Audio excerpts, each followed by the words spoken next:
우리 함께 보실 말씀은 시편 1편, 시편 7편. 우리 함께 보실 말씀 시편 7편 1절부터 17절까지입니다.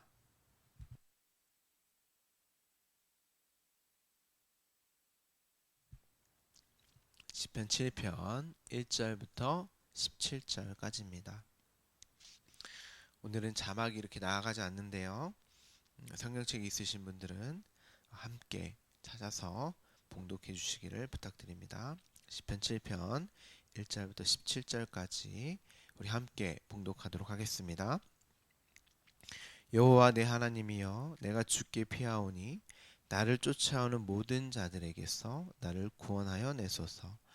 건전할 자가 없으면 그들이 사자같이 날 찢고 뜯을까 하나이다.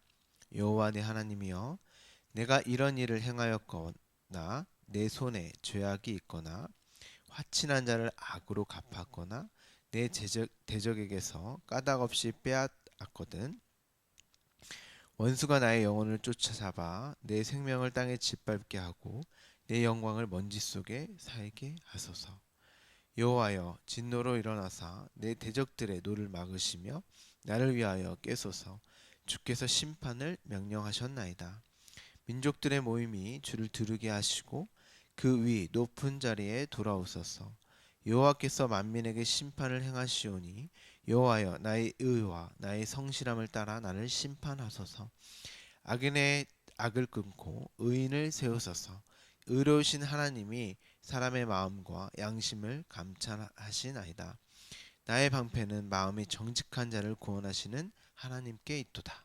하나님은 의로우신 재판장이시며 매일 분노하시는 하나님이시로다. 사람이 회개하지 아니하면 그가 그의 칼을 가시며 그의 활을 이미 당기어 예비하셨도다. 죽일 도구를 또한 예비하시며 그가 만든 화살은 불화살들이로다. 악인이 죄악을 낳으며 재앙을 베어 거짓을 낳았도다. 그가 웅덩이를 파 만드며 제가 만든 함정에 빠졌도다. 그의 재앙은 자기 머리로 돌아가고 그의 포악은 자기 정수리에 내리로다. 내가 여호와께 그 의를 따라 감사하며 지존하신 여호와의 이름을 찬양하리로다. 아멘.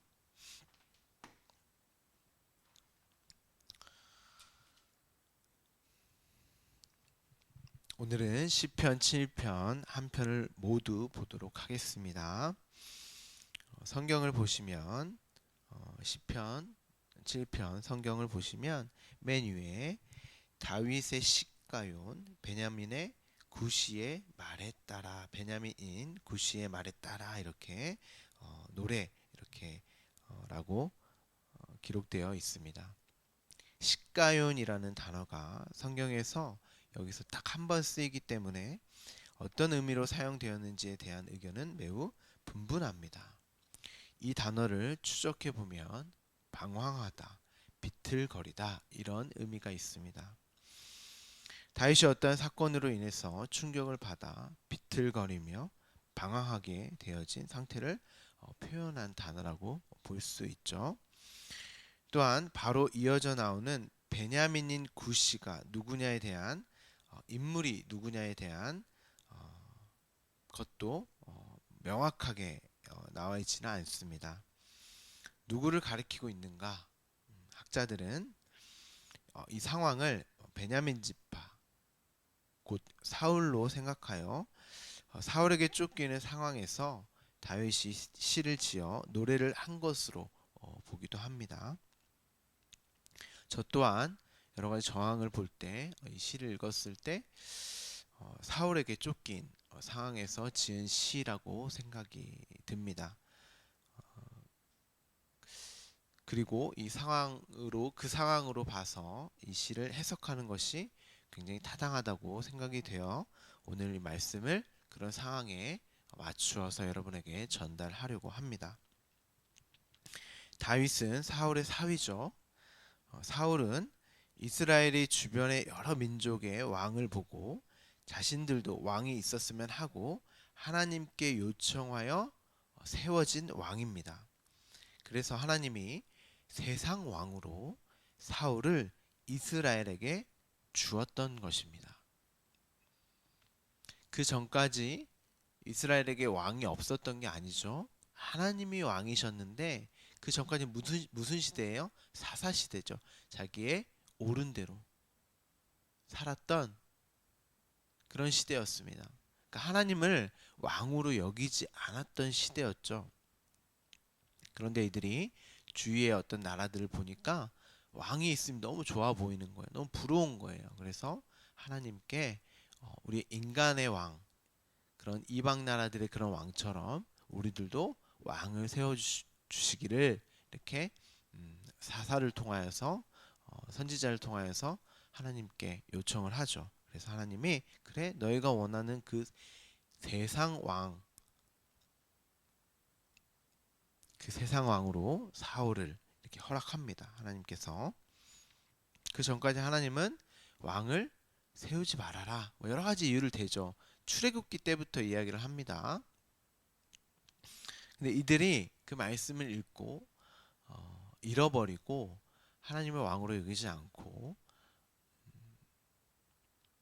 그들에게 실질적인 도움이 될 만한 왕을 구합니다. 그래서 하나님이 사울을 베냐민 지파인 사울을 세워서 이렇게 왕으로 이스라엘들을 허락하게 되죠. 이 세상 왕은 그러니까 사울이죠. 사울. 세상 왕은 절대 다른 이가 나보다 높아지는 것을 보지 못하고 견디지 못하는 자들입니다. 구약 내내 대표적인 왕이 누구죠? 애굽의 왕이죠. 애굽의 왕. 내가 힘이 있고 능력이 있고 가능성이 있다면 언제든 다른 일을 짓밟는 존재입니다. 그게 세상 나라, 세상 왕의 대표로 애굽의 왕이나 사울 왕을 들어서 쓴 것이지 이들의 모두가 애굽이요 사울 왕처럼 그런 왕된 삶을 살았단 말입니다. 근데 이들의 특징이 절대 다른 이들을 다른 이가 나보다 높아지는 것 그것을 보지 못하고 견디지 못하는 자들입니다. 내가 힘이 있고 능력이 있다면 그런 가능성이 있다면 언제든 다른 일을 짓밟는 존재 그런 기준과 가치를 가지고 가치관을 가지고 사는 이들을 왕이라고 세상 왕이라고 하는 것입니다. 단지 이것은 짓밟는다는 것이 다른 사람을 무시하고 깔보는 것만을 말하는 것이 아니라 나의 인격, 재력, 재능, 성품을 가지고도 나는 너보다 훌륭한 존재라는 것을 드러냅니다.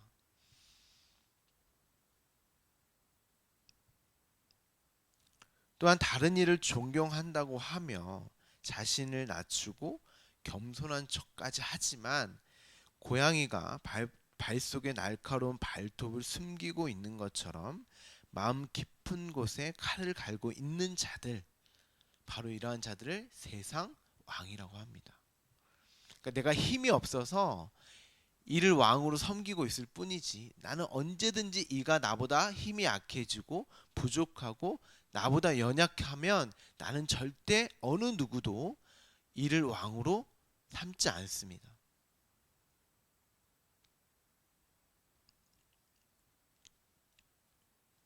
단지 그것을 들키지 않고 자신이 상대방을 제압할 능력과 잠재력이 없다는 사실을 알고 있기 때문에 힘으로 이길 자신이 없기 때문에 여러 가지 성품적인 어떤 지식적인 어떤 재능적인 부분들을 이를 이길 수 없다는 사실을 내가 알고 있기 때문에 그럴 가망성이 없기 때문에 그들 밑에서 존중이라는 가면을 쓰고 순종이라는 가면을 쓰고 연기를 하고 있는 것입니다.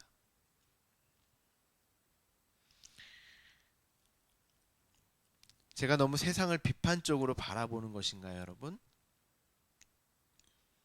너무 희생을 하고 헌신을 하고 있는 그런 분들도 있는데 너무 강도사님이 세상을 비판적으로 보는 것인가요? 제가? 그들은 여러분이 존경할 만한 많은 인물들이 있죠. 뭐 슈바이처나 또 누가 있을까요? 뭐 간디나 그렇죠?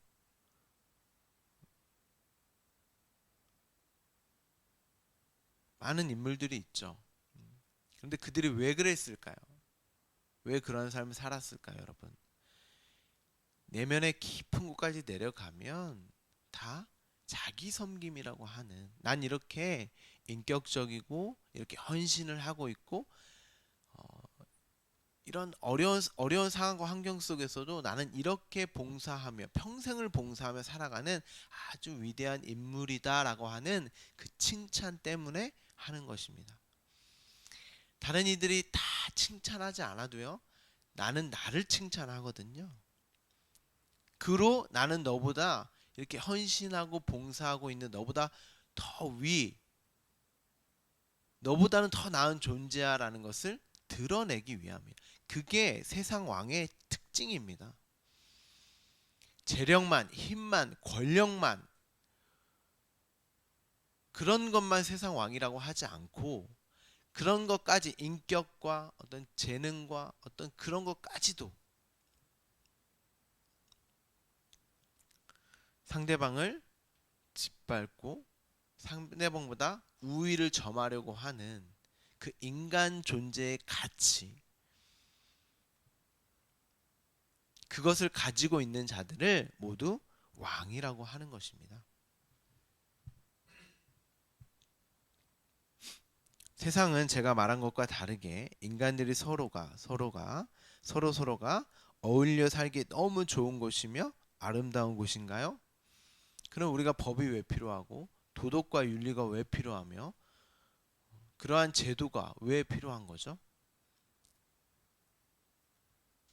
그런 것이 안 되기 때문에 그런 것들이 필요한 거예요, 여러분.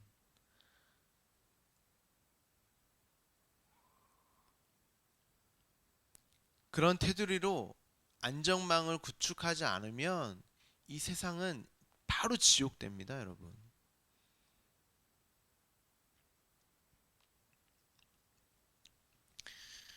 역사의 실체는 비극이지 희극이 절대 아닙니다.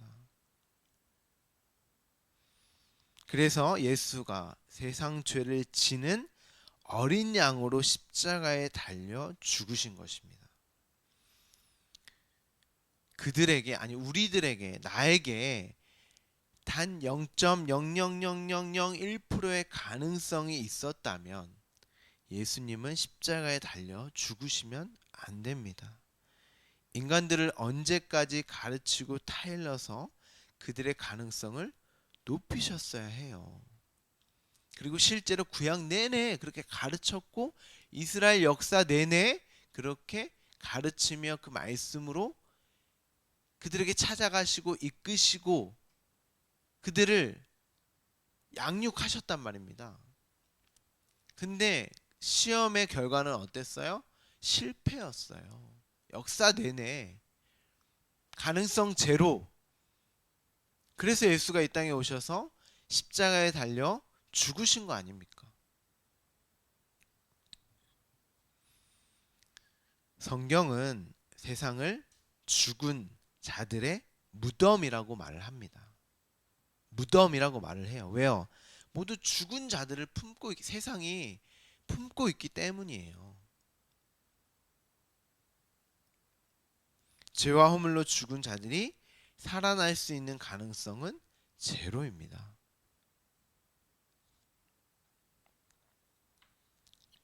그렇다고 윤리와 도덕과 사회법적 이런 게 필요 없다는 게 아닙니다. 필요합니다. 인간들 사이에 주어진 인간으로 살려면 합의하에 그런 것들을 같이 규율과 규제로 해서 합의하에 서로 지키기로 한 거잖아요. 그러면 당연히 그건 지켜야죠. 서로 존중하고 서로 배려하며 서로 아끼고 사랑하며 살아야죠.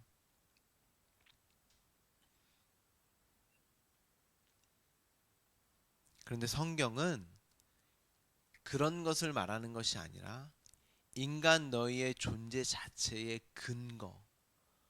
근원을 파고 들어가는 게, 마음을 후벼 파고 들어가는 게 성경 말씀이란 말이죠.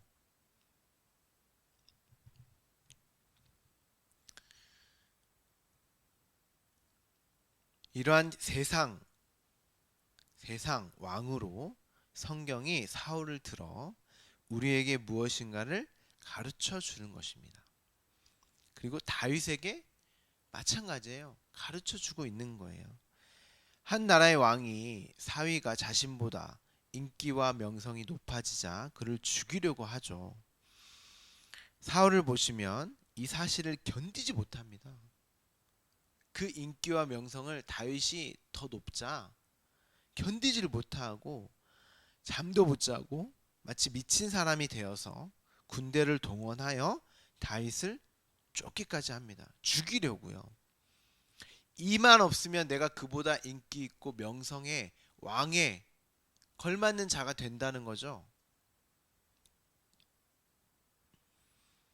자신의 왕위를 유지하려면 반드시 백성들의 인기와 명성이 필요하기 때문에 혹여 자신을 대신하여 다윗이 왕이 될까봐 노심초사 두려움에 떨고 있는 것입니다.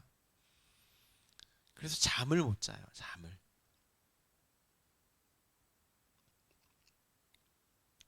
그러한 상태를 성경이 뭐라 그래요? 악한 영에 갇혔다. 이렇게 사울을 묘사하고 표현합니다. 그 상태가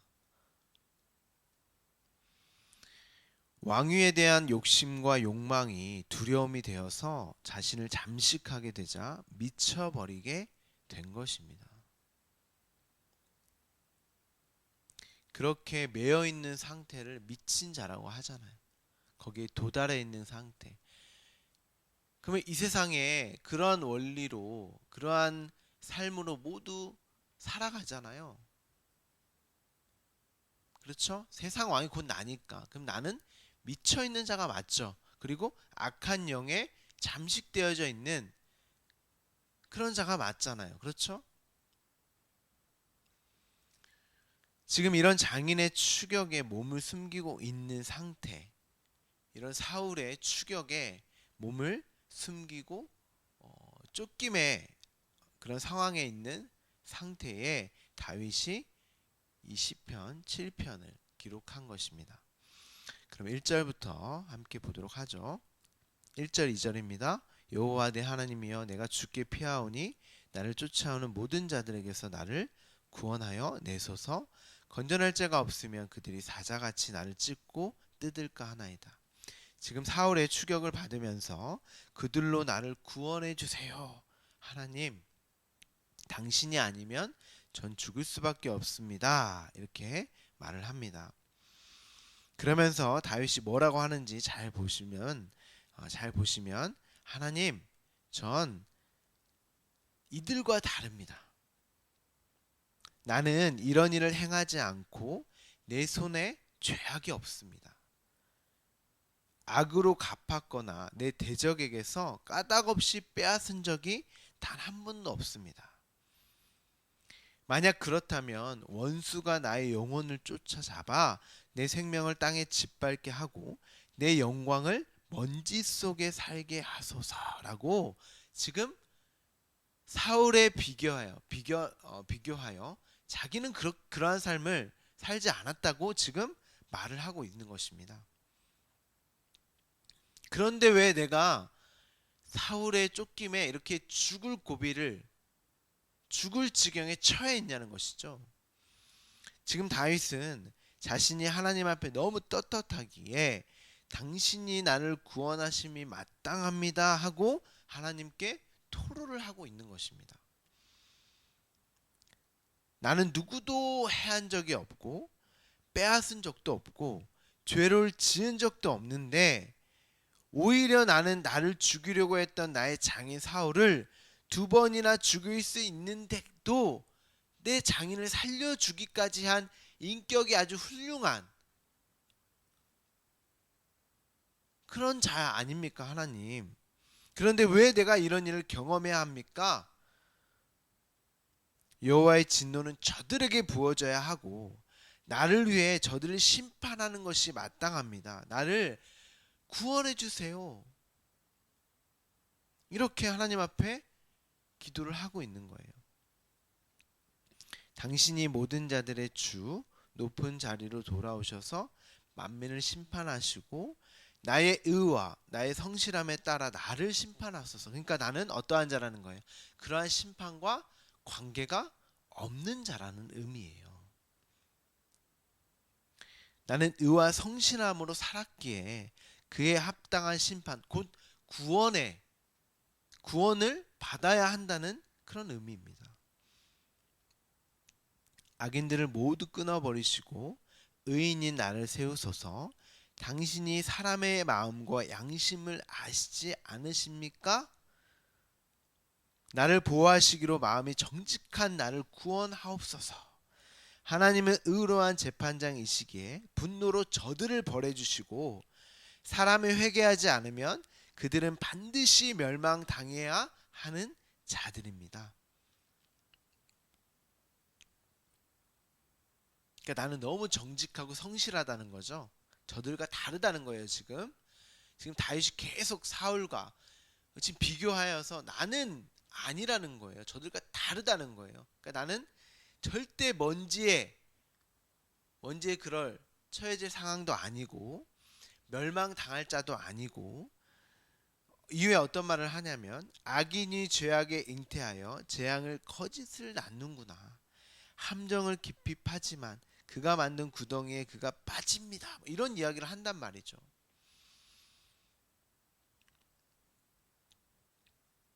남에게 준 고통이 그에게로 돌아가며 남에게 휘두른 폭력도 그의 정수리로 돌아갑니다. 나는 주님의 의로우심을 찬송하고 가장 높으신 주님의 이름을 노래합니다. 제가 의역을 좀 해드렸습니다. 그러니까 다윗이 지금 계속 제가 말씀을 드리지만 나는 그렇지 않다는 거예요. 나는 너무나 정의롭고 나는 너무나 하나님 앞에서 떳떳하다는 거예요. 우리가 시편 6편까지 함께 읽어본 바가 있잖아요, 여러분. 새벽에. 그럼 이 7편을 읽으면서 어떤 느낌이 드십니까? 가증하다는 느낌이 드시지 않습니까? 다윗이 사울과 다른 점이 있었습니까? 오늘 시편 7편의 이 내용과 같이 다윗이 저는 사울과 달라요 라고 이런 지금 고백을 하고 있잖아요. 그런데 우리가 이미 봐온 것처럼 사울과 다른 점이 있었어요? 자신이 자신만만하게 말했던 내가 만일 이런 일을 저질렀다면 벌을 내려주세요. 정말 먼지처럼 나를 여겨주세요. 내가 손으로 폭력을 행했거나 우정을 악으로 갚았거나 나의 대적이라고 하여 까닭없이 그를 약탈했다면 원수들이 나를 뒤쫓아와 내 목숨을 덮쳐서 땅에 짓밟고 내 명예를 짓밟아도 나는 좋습니다 라고 당당하게 지금 말을 하고 있잖아요. 이 장면에서 여러분 어떤 생각이 드세요?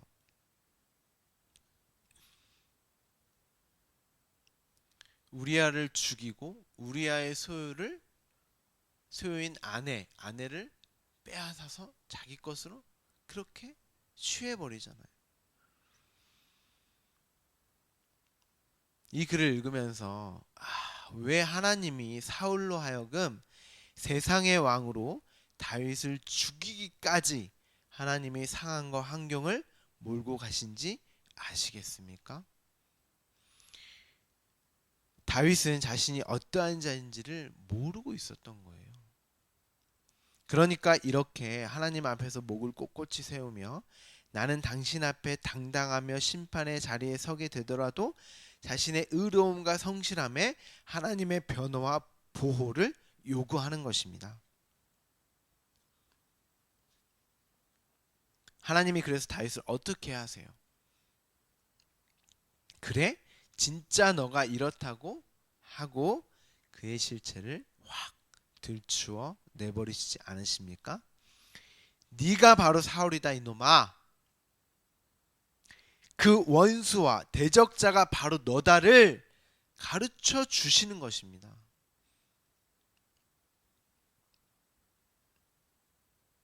네가 살인자고, 네가 도둑이고, 네가 바로 오늘 고백했던 그 원수고, 네가 바로 대적자고, 너의 실체가 바로 이런 모습이야. 네가 바로 사울이야. 아니 너는 사울보다 더한 놈이다.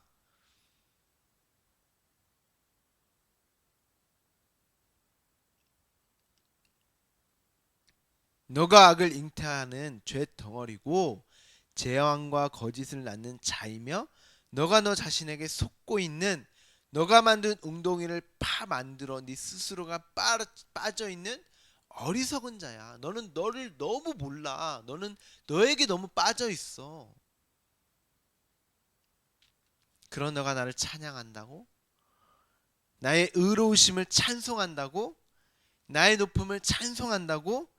도대체 너는 나를 누구로 여기며 어떤 하나님으로 찬송하며 찬양하고 있는 것이냐?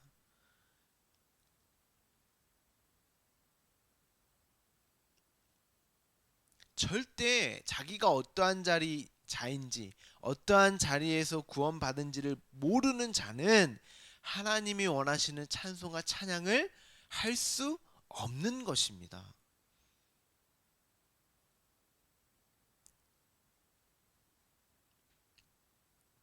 여러분, 다윗은 사울과 다른 것이 하나도 없는 사울 그 자체였습니다. 세상 왕이었어요. 하나님의 대적자 원수는 다윗 자신이었단 말입니다. 그러니까 여러분들도 여러 가지 상황, 환경, 어떤 사건, 다른 사람, 인간관계가 나의 어려움이요, 나의 대적자의 나의 원수가 아니에요. 성경은 그런 것들을 사용해서 여러분이 누구인지를 가르쳐주고 진짜 원수고 대적자가 누구인지를 끊임없이 들춰내는 게 말씀인 것입니다. 여러분은 여러분을 올바로 똑바로 보셔야 돼요. 여러분이 여러분의 원수고 대적자란 말입니다.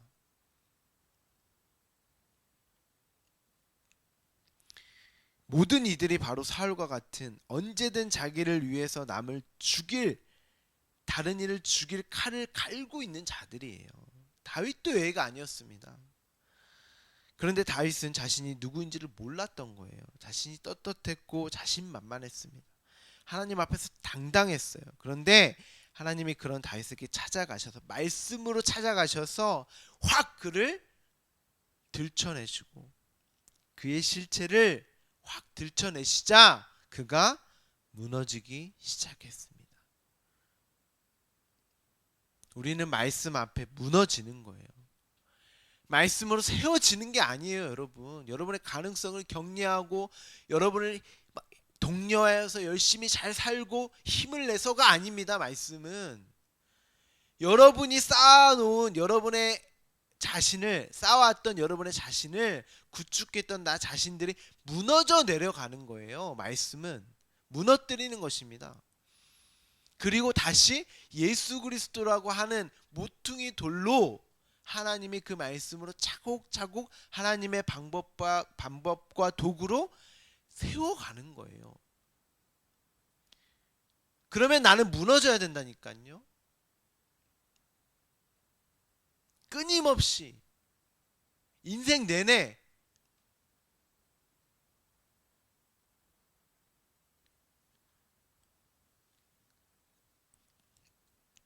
그래서 하나님과 전쟁하는 것입니다. 나는 자꾸 나를 구축하고 쌓으려고 하는 그런 나의 모습. 하나님은 아니야. 그렇게는 넌 살 수 없어. 그렇게 해서는 절대 내가 너와 함께 할 수 없다. 그렇게 하나님과 내가 전쟁을 하게 되는 거예요. 인생 내내. 그런데 나는 하나님을 이길 수 없잖아요. 그래서 내가 하나님께 점점 밀려나고 하나님께 지는 모습, 패배자의 모습으로 살기 때문에 인생이 그렇게 녹록하지 않고 마냥 그렇게 즐겁고 행복하지 않습니다. 그런데 하나님의 자녀만, 하나님의 백성들만 그렇죠. 하나님 당신이 나를 이기셔야죠. 그 힘듦과 그 고난과 고통으로 감지되어진, 내가 무너져가는 그 감지되어짐 속에서 그런 삶을 살아가면서 그런 패배자의 모습을 내가 보이며 살아갈지라도 그게 나에게 하나님이 나를 찾아와 나를 살리시는 은혜의 방법이기 때문에 내가 그 상황과 환경을 인정하며 수긍하며 하나님께 나아가게 되는 것입니다.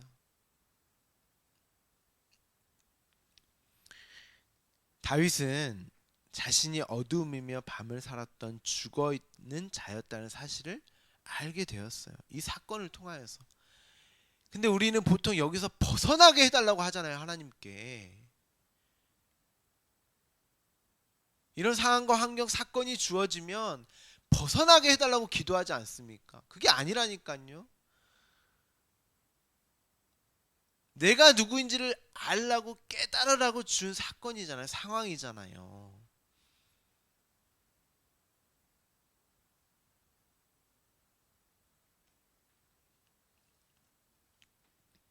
비참함과 처참한 자신의 실체를 보셔야 해요. 그래야 말씀이 생명으로 주어지는 거예요. 하나님의 은혜가 무엇인지를 깨닫게 되는 것입니다. 하나님의 사랑, 왜 예수 그리스도가 십자가에 내가 되어서 죽으실 수밖에 없는지를, 진짜 말씀이 생명됨을, 그 말씀이 복음임을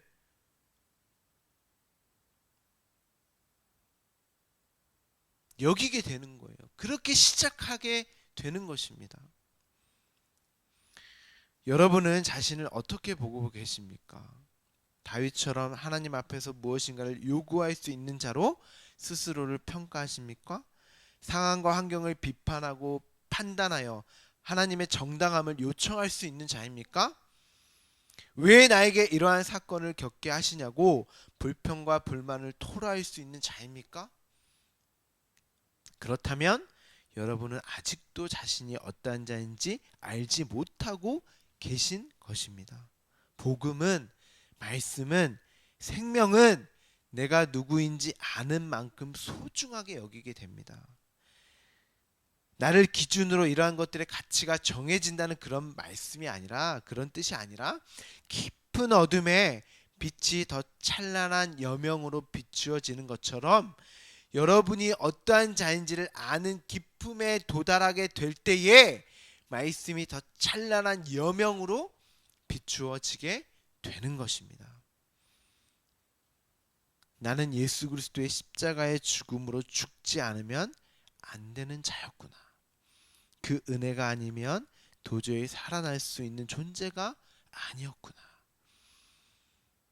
그렇게 그 은혜를, 그 십자가의 은혜를, 생명을 더욱 풍성하게 누리게 되는 것입니다. 그때야 비로소